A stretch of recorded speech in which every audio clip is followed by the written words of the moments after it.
Jonathan Shapiro feels vindicated now that President Jacob Zuma has decided to drop a lawsuit filed against him. And SATU ends its National General Council meeting in Kempton Park. I'm Richard Brooks. Cartoonist Jonathan Shapiro says he feels vindicated now that President Jacob Zuma has decided to drop a lawsuit filed against him. Shapiro has been facing a defamation suit for his Lady Justice rape cartoon published in 2008 in the Sunday Times. The case was due to be argued in court on Monday, but a last-minute decision was made to drop the charges. Zuma says he feared setting a precedent that could have unforeseen consequences regarding free speech.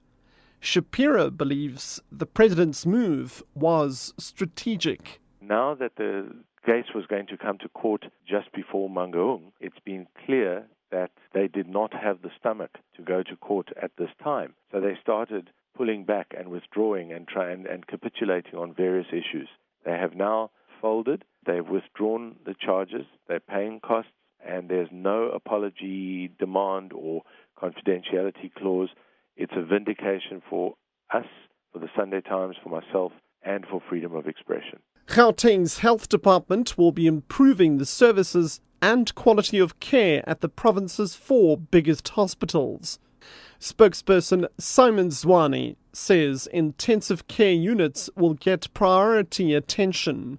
The upgrades will take place at Chris Hani Baragwanath, Steve Biko Academic, George Mukare, and the Charlotte Maxeke Hospital in Johannesburg. Melanie Moses reports. Chris Hani Baragwanath has recently appointed 141 new nurses. The Steve Biko Hospital has embarked on a process to get more theatres up and running. Officials at George Mukari plan to increase the number of intensive care unit beds and install maternity theatres, while Charlotte Maxeke Hospital is in the process of appointing retired nurses to work at its help desk. The 4 hospitals are the busiest in the province and together attend to anything from 26,000 to 105,000 patients a month. Melanie Moses, SABC News, Johannesburg. Teachers Union SATU has ended its National General Council meeting in Kempton Park with a commitment to quality teaching. SATU says non-negotiables are that teachers must be on time, thoroughly prepared, and behave professionally. It's also called for more sex education and has asked for a moratorium on the closure of schools. The union says all temporary teachers occupying vacant posts should be made permanent by the end of the year. The union's Mugwenya Manuleke. Every year in January, our learners do not have teachers up until including March. That is violation of the rights of the child to education.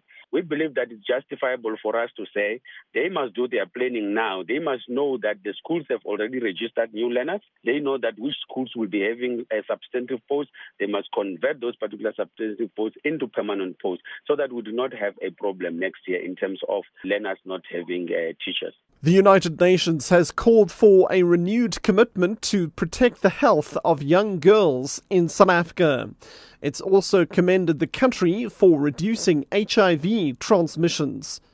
A high-level task force on women has just concluded a 1-week visit to the country. The World Body says the prevention of unplanned pregnancies and HIV infection in young girls must be made a priority. Cornelius Monama of the Department of Women, Children and People with Disabilities explains. The delegation commended South Africa for all its efforts in expanding access to health care to young girls and women, as evidenced by improvements in the lowering of maternal deaths, as well as the decline in the transmission of HIV and AIDS in the country.